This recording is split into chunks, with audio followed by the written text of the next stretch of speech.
এবং আদাব। আজকে মোটামুটি সামাজিক যোগাযোগ মাধ্যমে একটাই আলোচনা। গতকাল প্রধানমন্ত্রী তারেক রহমান টাঙ্গাইল গিয়েছিলেন, তিনি কৃষি কার্ড বিতরণ করেছেন, ব্যাপক মানে আয়োজন। এবং সেখানে আমরা দেখলাম যে একদম বড় করে কৃষি কার্ডের যে ছবিটা দেখলাম, সেখানে কবির হোসেন নামে একজনকে এই কৃষি কার্ডটি দেওয়া হয়েছেন। কিন্তু এখন তো অবাধ তথ্য প্রযুক্তির যুগ, এখন কোনো কিছুই আসলে লুকিয়ে রাখা যায় না। আমরা যেটা দেখলাম যে এই কবির হোসেন আসলে অরিজিনাল কৃষক না, ভুয়া। তিনি আইফোন ব্যবহার করেন, গাড়িতে চলেন, বিদেশ ভ্রমণ করেন। এই সব ছবি সামাজিক যোগাযোগ মাধ্যমে চলে এসেছে, আপনারা স্ক্রিনে দেখতে পাচ্ছেন। তো কেন, মানে বাংলাদেশে কি কৃষকের অভাব পড়েছে? মানে এত এত কৃষক থাকতে কেন একটা সচ্ছল লোক যে কৃষক নয় তাকে সাজিয়ে তারেক রহমানের সামনে এই কৃষক হিসেবে এই কার্ডটি উদ্বোধন করা হলো তাকে দিয়ে? এই যে যে লোকটি বা যারা এই প্ল্যানটি করেছিল তাদের কি ধারণা ছিল যে এটা গোপন রাখা যাবে এবং এই কবির হোসেন কৃষক হিসেবে এস্টাবলিশড হবে? এখন এটা নিয়ে কি ভাবছেন তারেক রহমান?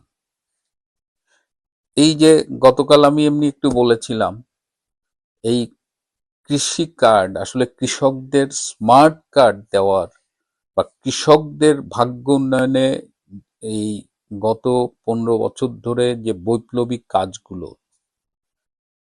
এই কাজগুলো তো মূলত প্রধানমন্ত্রী শেখ হাসিনার সরকারের।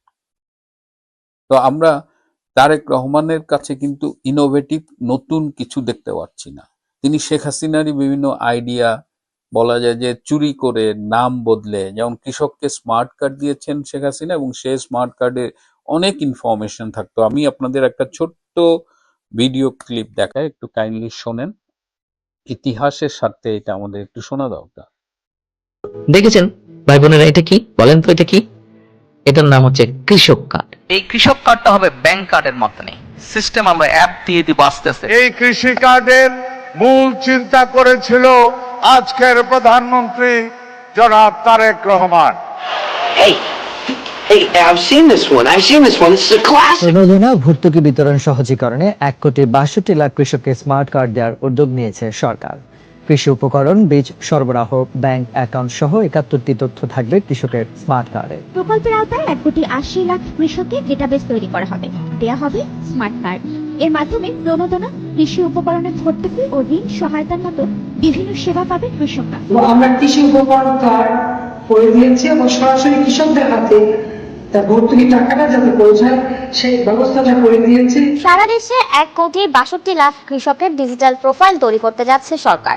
এর মধ্যে 1 কোটি কৃষককে দেওয়া হবে স্মার্ট কার্ড। ডিজিটাল পদ্ধতি দিয়ে আমাদের কৃষকরা যাতে উপকারভোগী হতে পারে, তারা যেন সুযোগ সুবিধা পায় এবং উৎপাদন বৃদ্ধির জন্য কোনো সমস্যা যদি দেখা দেয় তার সমাধানের উপায় কি সেটাও যেন জানতে পারেন, সেই জন্যই কিন্তু এই ব্যবস্থাটা নেওয়া হয়েছে। কৃষি বিষয়ে সকল ধরনের তথ্য দেশের মানুষ পেতে পারবে।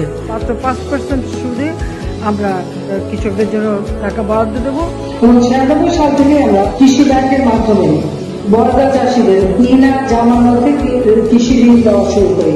সো এই কৃষকদের জন্য স্মার্ট কার্ড, 10 টাকায় ব্যাংক অ্যাকাউন্ট খোলা, তো সেখান থেকে তো তারেক রহমান খুব বেশি কিছু ভালো কিছু করেননি, নতুন কিছু করেননি। বরং মাসে একটা কৃষক কত টাকা পাবে, তাও আবার সেই কার্ডটা প্রকৃত কৃষক কতজন পাবে, আদৌ পাবে কিনা সেই সন্দেহ এখন দেখা দিয়েছে এই কবির হোসেনের মতো ভুয়া কৃষকরা, যারা এখন উদ্বোধনে কৃষি কার্ড গ্রহণ করছেন প্রধানমন্ত্রীর হাত থেকে। কিন্তু এই টাঙ্গাইলে আরো একটা ব্লান্ডার করেছেন তারেক রহমান।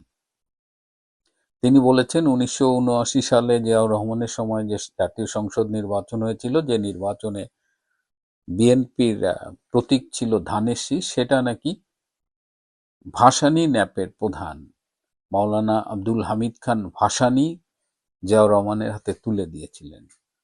1979 সালে ভাসানী সাহেব জিয়াউর রহমানের হাতে ধানের শীষ তুলে দিয়েছিলেন।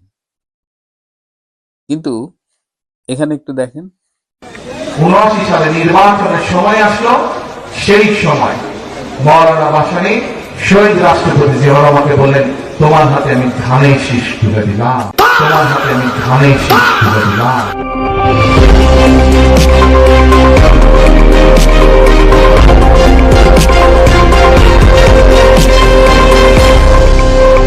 যে ভাসানী 1976 সালের নভেম্বরে মারা গেছেন, তিনি 1979 সালে কি করে ধানের শীষ তুলে দেন?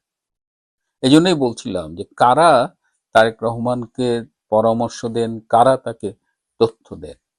এই নিয়ে যখন খোঁজ খবর করছিলাম, তখন আরো একটি বিস্ফোরক তথ্য পেলাম যে নয়াপল্টনে বিএনপির যে অফিস, এই অফিসটাও নাকি একসময় ভাসানী ন্যাপের অফিস ছিল এবং বিএনপি এটি দখল করেছে। তার মানে ভাসানী ন্যাপের অফিস দখল করেছে, ভাসানী ন্যাপের প্রতীক দখল করেছে এবং এটা যিনি মারা গেছেন 3 বছর আগে, সুতরাং এটা তো মনে হয় না মিউচুয়াল, এটা তো মনে হয় জোর করে দখল করা। তো তারেক রহমানকে যারা এই তথ্যটি দিয়েছিলেন যে মৌলানা ভাসানী জিয়াকে ধানের শীষ হ্যান্ডওভার করেছেন, তারা কি একটু ঘেটে দেখবেন না? এখন তো এটা নিয়ে যে পরিমাণ ট্রল হচ্ছে, এই ভুয়া কৃষক কবির হোসেন, এই মৌলানা ভাসানী, আবার এটা করতে যেয়ে জানলাম যে ভাসানীর অফিসটা পর্যন্ত বিএনপি জোর দখল করেছে, এটা বিএনপির নিজস্ব সম্পত্তি নাকি ছিল না। তো এটার পাশাপাশি আমি এর আগেও একাধিকবার বলেছি, এই যে তারেক রহমান দেশব্যাপী যে এখন একটা অনিশ্চয়তা, সারা পৃথিবীর অবস্থা, বাংলাদেশের তেলের দাম, কৃষক পণ্যের মূল্য পাচ্ছে না, সারা দেশে ব্যাপকভাবে চাঁদাবাজি বেড়ে গেছে। অর্থাৎ ক্ষমতা গ্রহণের সাথে সাথেই যে একটা হানিমুন পিরিয়ড থাকে, সেই সময়টা তিনি খুব পাচ্ছেন না বা তার জন্য ভালো যাচ্ছে না। সেই সময়ে তিনি সিনেমা দেখতেছেন, নাটক দেখতেছেন, তার দিকে তাকালে মনেই হয় না যে পৃথিবী এবং দেশ এত বড় একটা সংকটের ভেতর দিয়ে যাচ্ছে। এ কারণেই শুরুতে যে প্রশ্ন করছিলাম, আমার কয়েকদিন ধরেই এটি নিজের মাথার মধ্যে ঘুরছে যে প্রধানমন্ত্রী তারেক রহমানকে কারা চালায়, কারা পরামর্শ দেয়, কারা বুদ্ধি দেয়।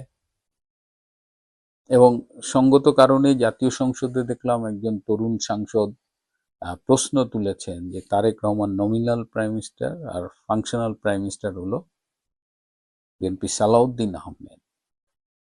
এটাও কিন্তু খুব মানে একটা উদ্বিগ্ন হবার মতো একটা কমেন্ট বা মন্তব্য বা বক্তব্য, যেটাই বলি না কেন। এই প্রশ্নটি রাখলাম। বিএনপি একটি বড় দল, তারা সন্ধ্যা রাতের ভোটে হোক আর যেভাবেই হোক ক্ষমতায় এসেছে, কিন্তু ক্ষমতায় আসার পরে তারা যেভাবে একের পর এক সার্কাস দেখাচ্ছে, তাতে আশাবাদী হওয়ার কোনো কারণ নেই। প্রিয় বন্ধুরা, আজ এ পর্যন্তই। ভালো থাকবেন, সুস্থ থাকবেন, তার চেয়েও জরুরি হলো নিরাপদে থাকবেন। সবাইকে অনেক ধন্যবাদ।